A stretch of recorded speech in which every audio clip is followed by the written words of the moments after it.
Hello everyone. Welcome to Topic in News by Aved Siksa. আপোনালোকে হয়তো ইতিমধ্যে গম পাইছে যে আজিৰ তাৰিখলৈকে Indian rupee has hit its all-time low of 93.95 against the American dollar. Being a common citizen, আপোনালোকে হয়তো ভাবিছে যে এই ইণ্ডিয়াৰ ৰুপিৰ উইক বা ষ্ট্ৰং হোৱাৰ লগত আপোনাৰ কি ৰিলেশ্যন আছে ঠিক আছে সো মই কওঁ হয়তো বহুত গুৰুত্বপূৰ্ণ ৰিলেশ্যন আছে আমাৰ এই ইণ্ডিয়ান ৰুপিৰ উইক বা ষ্ট্ৰং হোৱাৰ লগত ইণ্ডিয়া যেহেতু এটা ইম্পৰ্ট ডিপেণ্ডেণ্ট কাণ্ট্ৰি হয় মেইনলি আমি কি হয় আমাৰ যোনবিলাক ইণ্টাৰনেশ্যনেল ট্ৰেড হয় সেইবিলাকৰ ট্ৰেডিং আমাৰ আমেৰিকান ডলাৰত হয় যেহেতু আমি অইল ইম্পৰ্ট কৰোঁ আমি ইলেক্ট্ৰনিক সামগ্ৰী ইম্পৰ্ট কৰোঁ যেতিয়া এই ইম্পৰ্টছবিলাক হয় তেতিয়া আমি যেতিয়া তেওঁলোকক পে' কৰোঁ তেতিয়া কিহত পে' কৰোঁ আমি আমেৰিকান ডলাৰত পে' কৰোঁ আৰু যেতিয়া আমাৰ ইণ্ডিয়ান ৰুপি উইক হৈ যায় এগেইনষ্ট দ্য আমেৰিকান ডলাৰ তেতিয়া কি হ'ব আমাৰ যোনটো ইম্পৰ্ট বিল হ'ব সেই ইম্পৰ্ট বিলটো কি হ'ব ইনক্ৰিজ হ'ব তো আমি যিমানখিনি আগতে পে' কৰি আছিলোঁ ফৰ এ পাৰ্টিকুলাৰ আইটেম সেই আইটেমটোৰ জেগাত আমি আগতকৈ বেছি কি হ'ব লাগিব পে' কৰিব লাগিব ডলাৰ ঠিক আছে আৰু সেই ডলাৰৰ আমাৰ ডিমাণ্ডটো বাঢ়ি গৈ থাকিব যিমান ডলাৰৰ ডিমাণ্ড বাঢ়িব সিমান ডলাৰ ষ্ট্ৰং হৈ গৈ থাকিব আৰু তাৰ এগেইনষ্টে আমাৰ কি হ'ব বাকী যোনবিলাক কাৰেঞ্চি আছে লাইক ৰুপিজ কি হৈ থাকিব সেইটো উইক হৈ গৈ থাকিব সো আজিৰ এই ভিডিঅ'টোত আমি অতি সহজভাৱে আলোচনা কৰিম যে এই গোটেই কনচেপ্টটোৰ ওপৰত বা কিয় ইণ্ডিয়াৰ ৰুপি ফল হৈছে আৰু তাৰ লগত জড়িত কিছুমান গুৰুত্বপূৰ্ণ কনচেপ্ট আমি আলোচনা কৰিম তাৰোপৰিও যোনসকলে কম্পিটিটিভ পৰীক্ষা বা বিভিন্ন ধৰণৰ পৰীক্ষা বা যোনসকল জেনুইনলি ইণ্টাৰেষ্টেড হয় তেওঁলোকৰ কাৰণে আমি কি কৰিম কিছুমান খুব গুৰুত্বপূৰ্ণ যোনবিলাক কনচেপ্ট আছে ইকনমিক্সৰ লাইক নিয়াৰ কি হয় দেন FDI কি হয় FPI কি হয় তো ফ্লটিং এক্সচেঞ্জ ৰিজাৰ্ভ কি হয় এক্সচেঞ্জ ৰেট কি হয় এণ্ড ফিক্স এক্সচেঞ্জ ৰেট কি হয় যোনবিলাক নেকি গোটেই টপিকটোৰ লগত আমাৰ ৰিলেটেড হয় সেই গোটেইবিলাক বস্তু আমি অতি সহজভাৱে এই ভিডিঅ'টোত আলোচনা কৰিম ঠিক আছে চ' আমি টাইম ৱেষ্ট নকৰি আৰম্ভ কৰোঁ আজিৰ এই ভিডিঅ'টো ঠিক আছে core reasons for the 2026 fall তো আমি যদি চাওঁ যেহেতু 2026 আমি ভালেখিনি যোনটো ভেলিউ আছে ইণ্ডিয়ান ৰুপিছৰ সেইটো আমি ফল হোৱা দেখিবলৈ পাইছো তাৰে কোৰ ৰিজনছ বিলাক কি হয় তাৰেতো কিছুমান ৰিজনছ থাকিব হয়নে সো তাৰে আমি কোৰ ৰিজনছ বিলাক মেইনলি 5 ৰিজনছ আমি আজি চাম ঠিক আছে the current decline is a perfect storm of 3 external and 2 internal factors So, surging crude oil prices, এটাটো হয় surging crude oil prices. And তাৰোপৰি যদি আমি চাওঁ, okay, then safe haven demand and FPI exodus and widening current account deficit, strong dollar index. এই পাঁচটা গুৰুত্বপূৰ্ণ region আমি চাম যাৰ কাৰণে নেকি বৰ্তমান সময়ত ৰুপিৰ যোনটো ভেলিউ হয় against the American dollar সেইটো বহুত উইক হোৱা আমি দেখিবলৈ পাইছো Brent crude has crossed $100 per barrel since India imports approximately 85% of its oil. Higher prices increase the demand for dollars to pay for imports. So, কি হয় আমাৰ যোনটো ক্ৰুড অইল আমি ইম্পৰ্ট কৰোঁ তাৰে ক্ৰুড অইলৰ যোনটো দাম আছে সেই দামটো কি হৈছে it has already crossed $100 per barrel. It has already crossed 100% $100 per barrel. So since India imports 85% of its oil, যেহেতু আমাৰ ইণ্ডিয়াই 85% যিমান আমাক অইল দৰকাৰ আছে তাৰে approximately 85% আমি ইম্পৰ্ট কৰোঁ and higher prices increase the demand for dollars to pay for imports. যেতিয়া প্ৰাইচেছ বাঢ়ি যাব এই অইলৰ আমি যোনটো ইম্পৰ্ট কৰোঁ ইম্পৰ্ট বিল যেতিয়া বাঢ়ি যাব তেতিয়া কি হ'ব আমাৰ যোনটো ডিমাণ্ড আছে ডলাৰৰ কাৰণে সেই ডিমাণ্ডটো বাঢ়ি গৈ থাকিব দেন সেইটো এটা ৰিজন হয় যাৰ কাৰণে নেকি ডলাৰৰ ডিমাণ্ড বাঢ়ি যোৱাৰ লগে লগে আৰু তাৰ ছাপ্লাইটোতো মেটাৰ কৰে আমাৰ কেতিয়া যিকোনো বস্তুৰ ডিমাণ্ড বাঢ়ি যায় যেতিয়া এটাতো দৰকাৰ আছে ঠিক আছে তাত বেছি মানুহে ইউজ কৰিছে এণ্ড তাৰ যোনটো ছাপ্লাই আছে সেই ছাপ্লাইটো কমি গৈ আছে so' this is one of the reason কি যাৰ কাৰণে নেকি আমি কি কৰিছো সবে ইণ্ডিয়ান যোনটো আমেৰিকান ডলাৰ আছে আমেৰিকান ডলাৰ কিনিছে বাই কৰিছে যাৰ ফলত আমেৰিকান ডলাৰৰ যোনটো ডিমাণ্ড সেইটো বাঢ়ি গৈছে আৰু আমাৰ যোনটো বাকী কাৰেঞ্চিজ আছে সেইবিলাক আমেৰিকান ডলাৰৰ এগেইনষ্টত কি হৈ গৈছে উইকাৰ হৈ গৈছে and second যোনটো আমাৰ reason আছে that is safe haven demand during global conflicts investors flee risky emerging markets like India and buy safe assets like the US dollar and gold so আমি দেখা পাই আছো যে যে যেতিয়া এনেকুৱা ধৰণৰ কোনো ধৰণৰ কনফ্লিক্ট বা আমাৰ ৱৰ্ল্ডত আমাৰ এনেকুৱা ধৰণৰ যিকোনো ধৰণৰ কনফ্লিক্ট আমি দেখিবলৈ পাওঁ তেতিয়া কোম্পানীজ বিলাকে কি কৰে ডাঙৰ ডাঙৰ ইনভেষ্টাৰ্ছ বিলাকে কি কৰে they flee risky emerging countries they usually কি কৰে গুচি যায় তেওঁলোকে ৰিস্কি যোনবিলাক এমাৰ্জিং কাণ্ট্ৰিজ আছে এমাৰ্জিং কাণ্ট্ৰিজ বিলাকৰ পৰা গুচি যায় and they buy safe assets like US dollar and gold আৰু তেওঁলোকে কিনিব বিচাৰে they buy what safe assets যদি US ডলাৰ ছেফ এছেট হয় আৰু ছেফ এণ্ড গ'ল্ড এই গ'ল্ড আৰু safe asset like US dollar তেওঁলোকে কি কৰে বাই কৰে আৰু আমাৰ যোনবিলাক এমাৰ্জিং মাৰ্কেট আছে তাৰ পৰা তেওঁলোকে গুচি যায় নিজৰ যোনবিলাক ইনভেষ্টমেণ্ট আছে সেইবিলাক ওলাই দিয়ে so this is another reason ঠিক আছে আৰু এটা ৰিজন যদি আমি চাওঁ foreign portfolio investment have pulled out over 1 lakh crore from Indian markets in 2026 so far, seeking higher yields in the US treasuries, currently above 4.4%.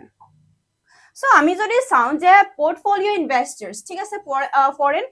portfolio investor. So, দুটা আমাৰ আমি পাওঁ যে foreign FPI আৰু FDI. So, FPI মানে হ'ল foreign portfolio investment মানে হ'ল যিকোনো foreign investor ইণ্ডিয়াত ইনভেষ্ট কৰে লেছ দেন যেতিয়া কোনোবা এটা ইণ্ডিয়ান কোম্পানীত লেছ দেন 10% তেওঁলোকে ইনভেষ্ট কৰে তেতিয়া আমি কি বুলি কওঁ সেইটোক FPI বুলি কওঁ ফৰেন পৰ্টফলিঅ ইনভেষ্টমেণ্ট আৰু যেতিয়া যিকোনো ইনভেষ্টৰে কি কৰে যিকোনো ইণ্ডিয়ান কোম্পানীত 10% বা মোৰ দেন 10% ইনভেষ্ট কৰে দেন তেতিয়া আমি কি বুলি কওঁ ফৰেন ডাইৰেক্ট ইনভেষ্টমেণ্ট আৰু এইটো খুব ভলেটাইল বুলি কয় ফৰেন পৰ্টফলিঅ ইনভেষ্টমেণ্টটো যিহেতু যেতিয়া কোনো ধৰণৰ এনেকুৱা কনফ্লিক্ট আমি দেখিবলৈ পাওঁ তেওঁলোকে কি কৰে ডাইৰেক্ট পুল আউট কৰি পিনি তেওঁলোকে এনেকুৱা ষ্টেবল যোনটো মাৰ্কেট আছে ষ্টেবল মাৰ্কেটত নিজৰ যোনবিলাক ইনভেষ্টমেণ্ট সেইটো লৈ গুচি যায় যিহেতু আৰু যোনটো FDI আছে FDI টো হ'ল এইটো এটা লং টাৰ্ম ইনভেষ্টমেণ্ট হয় যিহেতু 10% বা তাতকেও বহুত বা তেওঁলোকে কি কৰে অনাৰশ্বিপ লয় বা তেওঁলোকে মেনেজমেণ্টটো তেওঁলোকে চম্ভালে তো তাৰ ফলত তেওঁলোকে এক ৰাতিৰ ভিতৰত বা এক দিনৰ বা দুই দিনত খুব শ্বৰ্ট পিৰিয়ডত তেওঁলোকে গুচি যাব নোৱাৰে এণ্ড FPI বিলাক কি হয় যেতিয়া কনফ্লিক্ট বা এনেকুৱা ধৰণৰ যিকোনো চিটুৱেশ্যন হয় তেতিয়া তেওঁলোকে অতি সোনকালে তেওঁলোকে এই যোনবিলাক তেওঁলোকৰ এমাৰ্জিং মাৰ্কেট হয় বা ৰিস্কি মাৰ্কেট বুলি ভাবে তেওঁলোকে তাৰ সেই মাৰ্কেট বিলাকৰ পৰা তেওঁলোকৰ ইনভেষ্টমেণ্ট বিলাক উঠাই পিনি যোনবিলাক ছেফ এছেটছ বা ছেফ মাৰ্কেট আছে সেইবিলাকত তেওঁলোকৰ ইনভেষ্টমেণ্ট বিলাক লৈ গুচি যায় Okay, so FPI মানে আপুনি কি গম পালে foreign portfolio investment that is when a foreign investor invest in a company in India less than what 10% তেতিয়া আমি FPI বুলি কওঁ আৰু যেতিয়া 10% or more than 10% invest কৰে তেতিয়া আমি কওঁ FDI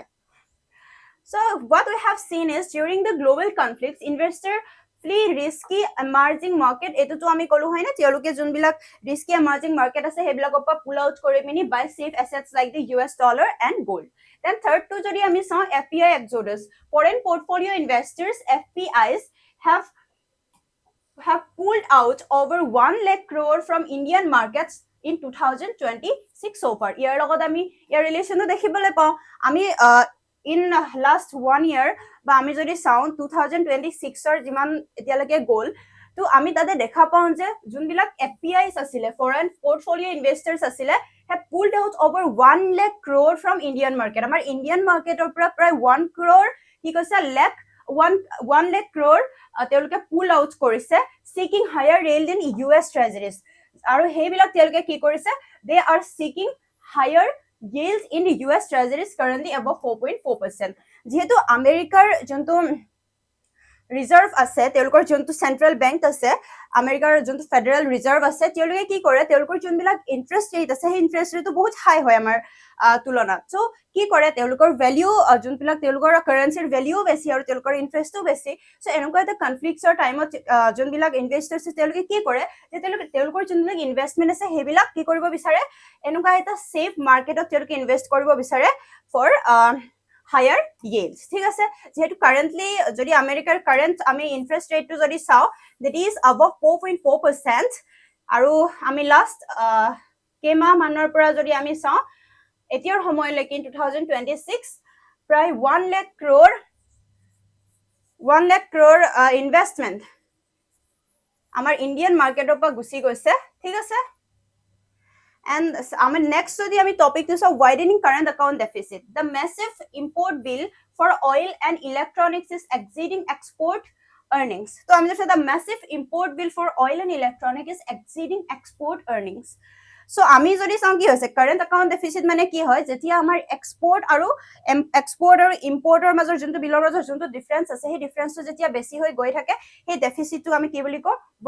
কাৰেণ্ট একাউণ্ট ডেফিচিট তো আমি ৰিচেণ্টলি দেখা পাইছো যে massive import bill for oil and electronics is exceeding export earnings so' আমি যিমান এক্সপোৰ্ট কৰোঁ তাতকে আমি যোনবিলাক ইম্পৰ্ট কৰোঁ তাৰ ইম্পৰ্টৰ যিটো বিল সেই বিলটো বহুত বেছি হৈ গ'ল তাৰ মাজৰ এটা ডিফাৰেন্স ডাঙৰ ডিফাৰেন্স আমি দেখিবলৈ পাইছো সেইটো এটা কাৰণ হয় যাৰ কাৰণে নেকি আমাৰ ইণ্ডিয়াৰ ৰূপী কি হৈছে ফল হৈছে against the weak হৈ গৈছে ঠিক আছে strong dollar index the USD index has rebounded past 100.50 putting pressure on all Asian currencies so এটা কাৰণ হয় strong dollar index আমি যদি ৰিসেন্টলি চাওঁ আগৰ USD index UND index বা DXY বুলি কয় যোনটো এনেকে কি কৰে যোনটো আমেৰিকান ডলাৰৰ ভ্যালু হয় বা আমেৰিকান ডলাৰ কিমান ষ্ট্ৰং হৈ আছে হেতু তেওঁলোকে উলিয়াই বা তেওঁলোকে আমাক দিয়ে ৰিপৰ্টটো দিয়ে সো ইট হ্যাজ তাৰ এই ইনডেক্সৰ মতে যোনটো US dollar আছে rebounded past 100.50 putting pressure on all Asian currencies যদি 100 তকে যেহেতু বেস এটো আছিল বেস 100 বেসৰ পৰা যদি আৰু বেছি হৈ যায় দেন কোৱা হয় যে যোনটো আমেৰিকান ডলাৰ আছে সেই আমেৰিকান ডলাৰটো বেলেগ যোনবিলাক কাৰেন্সিজ আছে বেলেগ কান্ট্ৰিজ বিলাকৰ কাৰেন্সিতকে বহুত সেই কান্ট্ৰিজ বিলাকতকে ষ্ট্ৰং হৈ আছে সো যেতিয়া 100 ক্ৰস কৰি 100.50 লৈকে যদি পাইছে আমেৰিকান ডলাৰ দেন এটো সিগনিফাই কৰে যে এতিয়া আমেৰিকান ডলাৰৰ যোনটো স্থিতি সেই স্থিতিটো খুবেই ষ্ট্ৰং ওকে সো আমি চাওঁতে ঠিক আছে আমি টপিকটোৰ ওপৰত পঢ়িলো কিয় কি হৈছে তাৰ উপৰিও আমি জনাটো ইম্পৰ্টেন্ট যে ইয়াতে যোনবিলাক আমি টাৰ্ম ইউজ কৰিছো সেই টাৰ্ম বিলাকৰ মিনিংটোনো কি হয় তাৰে কিছুমান ইম্পৰ্টেন্ট কনসেপ্ট ইকনমিক্সৰ আমি এতিয়া চাম To understand this, one must understand these three pillars. Exchange rate system. Exchange rate system no ki hoy? Fixed or floating. India uses a managed float system, also called dirty float. The market determines the rate, but the RBI intervenes to prevent excessive volatility. Depreciation and devaluation. Depreciation, market-driven fall in value. What's happening now? And devaluation, a deliberate government or central bank action to lower currency value. So, pratham exchange rate system ki hoy? Amar jonto India exchange rate hoy, hetu ami ki hok like India uses a managed float system. Ami floating exchange rate system jonto hoy, hetu ami ki koru use koru India usually. That is, amar jonto Indian rupeesৰ যোনটো বাঢ়া বা কম হোৱা strong বা week হোৱা যোনটো আছে সেইটো market driven হয় ঠিক আছে মাৰ্কেট ড্ৰিভেন হয় আৰু অকল এনেকুৱা নহয় যে তাতে একদমই আৰবিআই ইন্টাৰভেন নকৰে আমাৰ ইণ্ডিয়াৰ যোনটো সিস্টেম হয় তাতে কি কৰে যেহেতু প্ৰথমতে অকল মাৰ্কেট ড্ৰিভেন হয় হেতু দেন বাঢ়িলে কমিলে দেন কি হয় পাছত the market determine the rates ঠিক আছে মার্কেটে ডিটারমাইন করে রেটটো কিমানখিনি কি হ'ব against the dollar হে মাৰ্কেটৰ মতে চলিব but the RBI intervenes to prevent excessive volatility যেতিয়া মার্কেটত excessive volatility দেখা যায় তেতিয়া কি কৰে the RBI intervenes ঠিক আছে prevent that excessive volatility so this system is called floating exchange system then আমি এটা খুব টার্ম ইউজ কৰো ইকনমিক্সত যেহেতু এটো টপিকৰ ওপৰত ৰিসেন্ট স্পেশালি আমি চাব পাৰো যে ডেপ্ৰিসিয়েশন যেহেতু আমাৰ মনিৰ যোনটো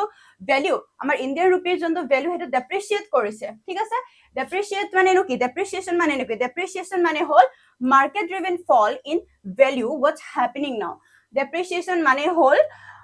market driven fall in value of money পইচাৰ যোনটো ভ্যালু আমাৰ ইণ্ডিয়ান ৰুপিৰ যোনটো ভ্যালু হেতু যেতিয়া কমি যায় ভ্যালু যেতিয়া কমি যায় due to market driven reasons market driven fall in the value of money what is happening হয় যে যোনটো আমাৰ মানিৰ ভ্যালু কমি আছে যেহেতু এটো আৰবিআই বা সেন্ট্ৰাল ব্যাংকে আমাৰ কি কৰা ফিক্স কৰা না ৰেটটো যিমানখিনি ডলাৰ এগেইনষ্ট মানি ডেপ্ৰিসিয়েট হৈছে গোটেইখিনি কিহৰ কাৰণে হৈছে মাৰ্কেট ড্ৰিভেন ৰিজনছৰ কাৰণে হৈছে হয়নে মাৰ্কেট ড্ৰিভেন ৰিজনছৰ কাৰণে হৈছে সো এই যোনটো বস্তু তাক আমি কি বুলি কওঁ ডেপ্ৰিসিয়েশন বুলি কওঁ ঠিক আছে এন্ড যদি ডিভ্যালুয়েশন কওঁ a deliberate government and central bank action to lower currency value আৰু এটা টাৰ্ম আছে আমাৰ against এটা তো ডেপ্ৰিসিয়েশন যেতিয়া মাৰ্কেট ড্ৰিভেন হয় কিন্তু যেতিয়া গভৰ্নমেন্টে বা সেন্ট্ৰাল ব্যাংক সমূহে কি কৰে সেই যোনটো ৰেটটো সেই ৰেটটো যদি ফিক্স কৰে এটা পইণ্টত কি হ'ব ইমানটোৰ এগেইনষ্টত ইমানখিনি ৰেট হ'ব ইমানখিনি ভ্যালু হ'ব তেতিয়া হেতু কি বুলি কম আমি ডিভ্যালুয়েশন বুলি কম ঠিক আছে বুজি পালে what is the difference between depreciation and devaluation and the exchange rate system then aru jodi saw second the impact of interest rate differential if the US Federal Reserve keeps rates higher while India cuts and holds them capital flows to the US strengthening the dollar কি হয় আমি যদি চাও যে Indian ইয়াতে আমাৰ কি আছে আৰবিআই ঠিক আছে আৰবিআই ইয়াতে আমাৰ আছে US Federal Reserve ঠিক আছে US Federal Reserve so কি দেখা যায় যে যদি US Federal Reserve এর যোনটো ইন্টারেস্ট রেট হে ইন্টারেস্ট রেটটো যদি বেশি হয় আমাৰ ইন্ডিয়ান ৰিজাৰ্ভ ব্যাংকত কি আমাৰ রিজার্ভ ব্যাংক অফ ইন্ডিয়াত তেতিয়া কি হ'ব যোনবিলাক ইনভেষ্টমেন্ট হ'ব কি হ'ব যোনটো ক্যাপিটাল ফ্লো হ'ব capital flow two US strengthening the dollar capital যোনবিলাক ফ্লো হ'ব এইটো US লৈ বেছি যাব কিন্তু সবে বিচাৰে ন যে তেওঁলোকে বেছি ইন্টাৰেস্ট পাওক হয় না তেওঁলোকৰ বেছি আৰ্ন হওক তো তেওঁলোকে কি ক'ব হে বেছি ইন্টাৰেস্টৰ আশাত তেওঁলোকে কি কৰিব US তেওঁলোকে ইনভেস্ট কৰিব যাৰ ফলত নেকি এই বস্তুতে কি কৰিব ডলাৰক কি কৰিব strengthen কৰিব and next one to আছে near and rear nominal effective exchange rate and real effective exchange rate so nominal effective exchange rate কি হয় that weighted average of the rupee against the basket of currencies so nominal effective exchange rate হৈছে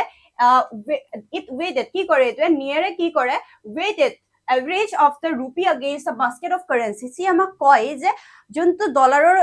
ডলাৰৰ যোনটো value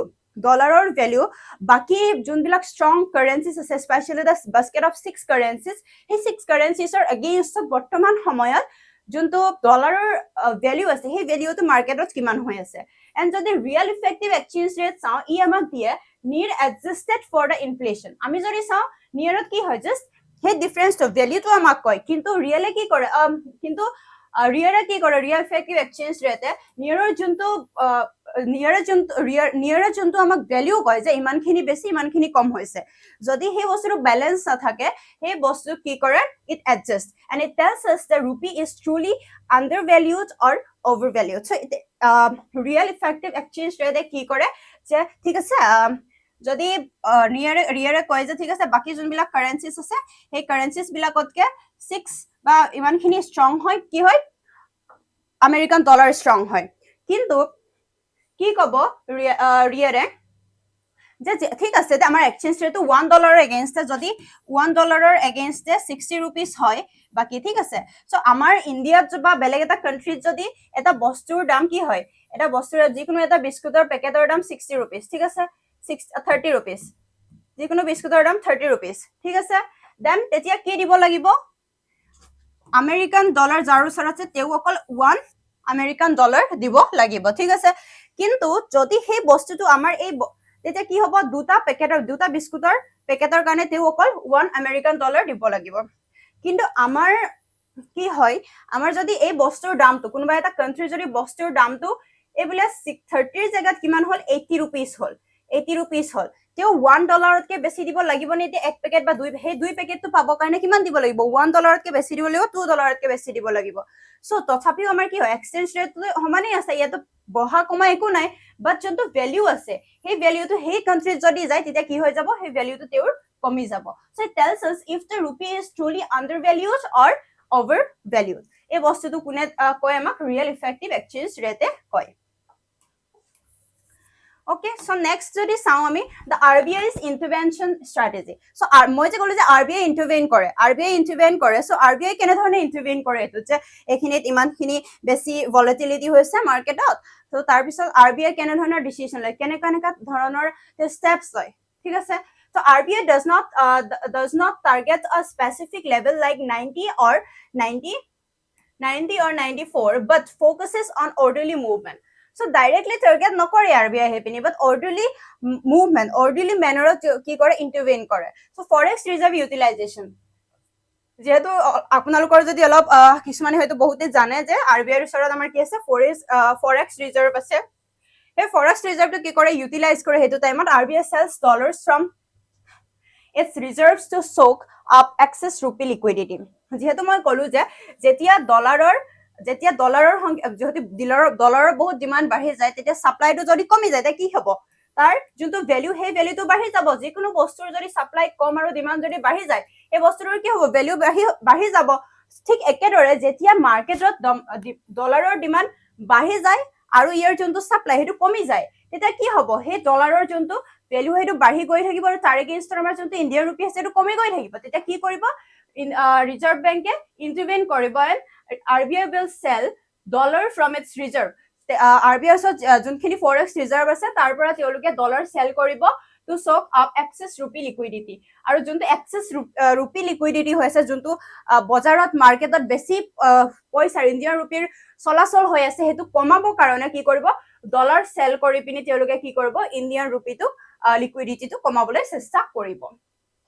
data point India's reserves recently dipped to $709.7 billion due to active intervention আমি যদি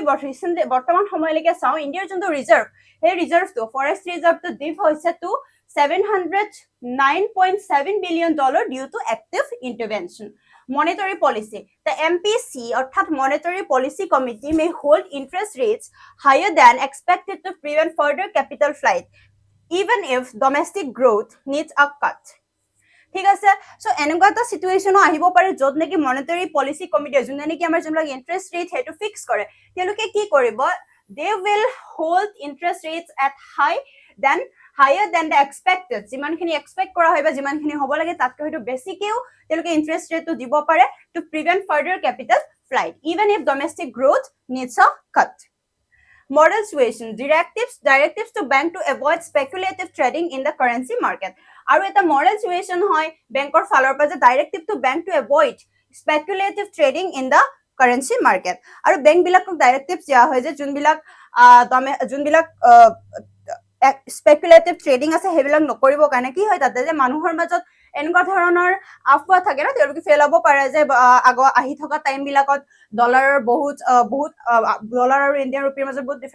difference আহি যাব যে ডলাৰ বহুত strong হৈ যাব যাৰ ফলত নেকি মানুহবিলাকে কি কৰিব বেছি পইচা আৰ্ন কৰিব কাৰণে বেছি তেওঁলোকে প্ৰফিট কৰিব কাৰণে বহুত পেনিক হৈ পিনি বহুত তেওঁলোকে কি কৰিব ডলাৰ কিনিবলৈ আৰম্ভ কৰিব যাৰ ফলত নেকি যিমানখিনি ৰুপি বেয়া হ'ব লাগিছে উইক হ'ব লাগিছে তাতকৈ বেছি আৰু বেছি উইক হৈ যাবলৈ আৰম্ভ কৰিব সো হেতু কাৰণে কি কৰে RBI যোনবিলাক বেংকস আছে কমাৰ্শিয়াল বেংক তেওঁলোকক directives দিয়ে to avoid the speculative trading in the currency market so impact on the Indian economy আমি যদি চাম বৰ্তমান যোনটো সময়ত ইণ্ডিয়ান ৰুপিৰ যোনটো স্থিতি against আমেৰিকান ডলাৰ তাৰ ফলত আমাৰ কি কি গেইন হ'ব পাৰে পজিটিভ সাইড কি হয় আৰু নেগেটিভ সাইড কি হয় আমি দুইটা বস্তু চাম So positive side যদি আমি চাও export become competitive যদি আমেৰিকান ডলাৰৰ এগেইনষ্ট ইণ্ডিয়ান ৰুপি যদি ভ্যালু যদি কম হয় তেতিয়া আমাৰ কি হ'ব export become competitive Indian goods IT textiles become cheaper for foreign buyers যেতিয়া আমাৰ ইণ্ডিয়াৰ বস্তুবিলাক কম দামত পাব যদি আমেৰিকান ডলাৰ 1 and আমাৰ বৰ্তমান almost 94 ঠিক আছে 93.95 almost 94 বুলি মই এটা ফিগাৰ ধৰি লৈছো সো কি হ'ব তেওঁলোকে আমাৰ 35 বা 45 ঠিক আছে এটা বস্তুৰ যদি দাম এটা কাপোৰৰ দাম যদি কি হয় এটা কাপোৰৰ দাম যদি 45 rupees হয় তো তেওঁলোকে কি কৰিব এক ডলাৰতে তেওঁলোকে কি পাব আমাৰ এটা দুটা কাপোৰ $1 পাব ঠিক আছে সো আমাৰ বস্তুবিলাকৰ দাম যেতিয়া কমি যাব তেওঁলোকে কি কৰিব হে মানুহ বাহিৰৰ পৰা মানুহবিলাকে যাৰ আমেৰিকান ডলাৰ যাৰ ওচৰত তেওঁলোকে আমাৰ বস্তুবিলাক বেছিকে কিনিবলৈ আৰম্ভ কৰিব যাৰ ফলত নেকি আমাৰ যোনটো এক্সপোৰ্ট হে এক্সপোৰ্টটো বাঢ়ি গৈ থাকিব then remittances NRIs send more money whom as they get more rupees for every dollar আৰু এটো এটা হয় যে যোনবিলাক remittances আহে আমাৰ বাহিৰত থকা মানুহবিলাকৰ পৰা NRIs ৰ পৰা they will send more money whom as they get more rupees for every dollar then tourism ৰ ক্ষেত্ৰত যদি যাওঁ India becomes a cheaper destination for foreign tourists. So sobe এনেকুৱা হয় ন যে যিমান কমত আমি কৰবলে যাব পাৰো কিবা এটা বস্তু কিনিব পাৰো হেতু আমি বহুত কি কৰো ধ্যান দিও হয় না যেতিয়া যোনবিলাক টুৰিষ্ট আছে টুৰিষ্ট বিলাকে যেতিয়া ইণ্ডিয়াক এটা cheaper destination হিচাপে পাব তেতিয়া আমাৰ ইণ্ডিয়ালৈ যোনবিলাক আমাৰ যোনটো ইণ্ডিয়াৰ টুৰিজম সেই টুৰিজম সেক্টৰটো বুষ্ট হ'ব সো এইখিনি আছে পজিটিভ সাইড ঠিক আছে পজিটিভ সাইড ফৰ যাৰ ইণ্ডিয়াৰ ৰুপিৰ উইক হোৱাৰ against the American dollar weak হোৱাৰ ফলত হ'ব পৰা পজিটিভ চাইড। আৰু যদি নেগেটিভ চাইড চাওঁ, imported inflation, cost of fuel, edible oil and electronic rises hurting the common men. So' আমি যদি চাওঁ যে যিহেতু আমি অইল, ইলেক্ট্ৰনিক আইটেমছ বিলাক আমি ইম্পৰ্ট কৰোঁ, আৰু তাৰ ফলত আমাৰ যোনবিলাক এডিবল অইল বা কষ্ট অফ ফিউল এণ্ড ইলেক্ট্ৰনিক যোনবিলাক আইটেম আছে আমাৰ বজাৰত, ঠিক আছে, সেই বজাৰত আমাৰ তাৰ সেই বস্তুবিলাকৰ দাম আমি বাঢ়ি যোৱা দেখিবলৈ পাম। External commercial borrowing. So companies that borrowed in dollars find it harder to repay. আৰু যোনবিলাক কোম্পানী যে borrow কৰিছিলে পইচা বাহিৰৰ পৰা ইন ডলাৰ, তেওঁলোকে হয়তো এতিয়া ৰিপে কৰিবলৈ বহুত কষ্ট হ'ব বা টান হ'ব, যিহেতু আমাৰ যোনটো ইণ্ডিয়াৰ ৰুপিৰ ভেলু, সেই ভেলুটো তেওঁলোকৰ মানত বহুত কমি গৈছে, যাৰ ফলত কি এটা ডলাৰৰ এগেইনষ্টত হয়তো আমি বেছিকে পইচা দিবলগীয়া হ'ব। Current account deficit widens as the import bill outpasses export growth. Current account যোনটো ডেফিচিট আছে সেইটো আমাৰ বেছি হৈ যাব, যোনটো নেকি এটা অৰ্থনীতিৰ কাৰণে খুবেই বেয়া লক্ষণ। Okay, so conclusion and way forward, কি কৰিব পাৰোঁ তাৰ কাৰণে? এনেকুৱা এটা পৰিস্থিতি আহি গ'লে এইটো আমি চাই থাকিলে নহ'ব যে এতিয়া কি হ'ব কি নহ'ব, তাৰ কাৰণে আমি কি কৰিলে ভাল হ'ব সেইটো বস্তুটো আমি মন দিব লাগিব, হয়নে? So' diversification, reducing dependence on oil through EV transition and green hydrogen. So' আমি যিহেতু খুব অইল ডিপেণ্ডেণ্ট কাণ্ট্ৰি হয়, এতিয়া মেজৰলি আমি অইল ইম্পৰ্ট কৰোঁ, যাৰ ফলত নেকি আমাৰ বহুতখিনি আমাৰ সেইটো বছৰ আমাৰ বহুত ডলাৰৰ ডিমাণ্ড আমি বঢ়াই দিছোঁ, হয়নে? আৰু সেইটো কাৰণে আমি তাৰ অল্টাৰনেটিভ আমি কি কৰিব পাৰোঁ, ডাইভাৰ্চিফাই কৰিব পাৰোঁ, ৰিডিউচিং ডিপেণ্ডেন্স অন অইল। আমি অইল ডিপেণ্ডেন্সিটো যদি কম কৰি পিনি if we move toward electronic vehicle and green hydrogen, তেতিয়া হয়তো আমাৰ এই বস্তুটোৰ পৰা অলপ আমি ৰেহাই পাম। Internationalization of rupee, encouraging trade settlements in Indian rupee. যোনবিলাক ট্ৰেড ছেটেলমেণ্ট হয়, লাইক যদি আমি আমাৰ নেবাৰিং কাণ্ট্ৰিজ বা আমাৰ যোনবিলাক ফ্ৰেণ্ড কাণ্ট্ৰি হয়, সেইবিলাকৰ লগত যদি আমাৰ যোনবিলাক ট্ৰেড হয়, সেই ট্ৰেড বিলাকত যদি আমি কি কৰোঁ, ট্ৰেড ছেটেলমেণ্টছ বিলাক যদি আমাৰ ইণ্ডিয়ান ৰুপিছত কৰিব পাৰোঁ, তেতিয়া হয়তো বহুতখিনি আমি ৰেহাই পাম। To reduce dollar demand. So' তেতিয়া ডলাৰ ডিমাণ্ডটো আমাৰ যেতিয়া ৰিডিউচ হ'ব, তেতিয়া আমাৰ যিটো ইণ্ডিয়ান ৰুপি তাৰ ভেলুটো হয়তো অলপমান আমি বঢ়াব পাৰিম। Fiscal discipline, maintaining a low fiscal deficit to attract long-term FDI. আমি যদি কি কৰিব পাৰোঁ, তাৰপিছত মেইনটেইন কৰিব পাৰোঁ low fiscal deficit to attract long-term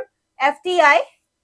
rather than volatile FPI. So আমাৰ যদি যোনটো ফিস্কেল ডেফিচিট হয় সেইটো যদি ল হয়, ফিস্কেল ডেফিচিট যদি কম হয়, তেতিয়া যোনবিলাক FDI আছে, যিকোনো ধৰণৰ ফৰেন ডাইৰেক্ট ইনভেষ্টমেণ্ট বিলাক বেছি এট্ৰেক্ট হয় এনেকুৱা এটা কাণ্ট্ৰিত, এনেকুৱা এটা মাৰ্কেটত য'ত নেকি, এনেকুৱা এটা গভৰ্ণমেণ্টত, এনেকুৱা এটা কাণ্ট্ৰিত য'ত নেকি ফিস্কেল ডেফিচিটটো কম থাকে। চ' এই বস্তুটোত আমি গুৰুত্ব দিব পাৰোঁ, কি কৰিব পাৰোঁ, to attract FDI rather than volatile FPI। কিয়নো FPI বিলাক যিকোনো মুহূৰ্তত, যিকোনো ধৰণৰ কনফ্লিক্ট বা যিকোনো ধৰণৰ চিটুৱেশ্যন তেওঁলোকে অতি সোনকালে একদিনৰ ভিতৰতে গুচি যাব পাৰে। এইটো হয়তো আমাৰ কাৰণে বহুত শৰ্ট টাৰ্ম আৰু আমাৰ কাৰণে ছেফো নহয়। So' we should look towards foreign direct investment. So' these are the things আমি এই টপিকৰ ওপৰত আমি চাব পাৰিলোহেঁতেন বা চাব পাৰোঁ। চ' আশা কৰোঁ আপোনালোকে এই টপিকটো ভাল পালে, যিহেতু ৰিচেণ্টলি নিউজতো আছে, খুব চিন্তনীয় বিষয় বা সকলো বহুত ইম্পৰ্টেণ্ট বিষয় আচলতে আমাৰ সকলোৰে কাৰণে। আশা কৰোঁ এইটো আপোনালোকৰ কাৰণেও ইম্পৰ্টেণ্ট আছিলে, আপোনালোকে হেল্পফুল হ'ল। চ' নেক্সট আমি ছেশ্যনত আকৌ লগ পাম আন এটা গুৰুত্বপূৰ্ণ টপিকৰ সৈতে। আজিলৈ ইমানেই আছিলে, ধন্যবাদ সকলোকে।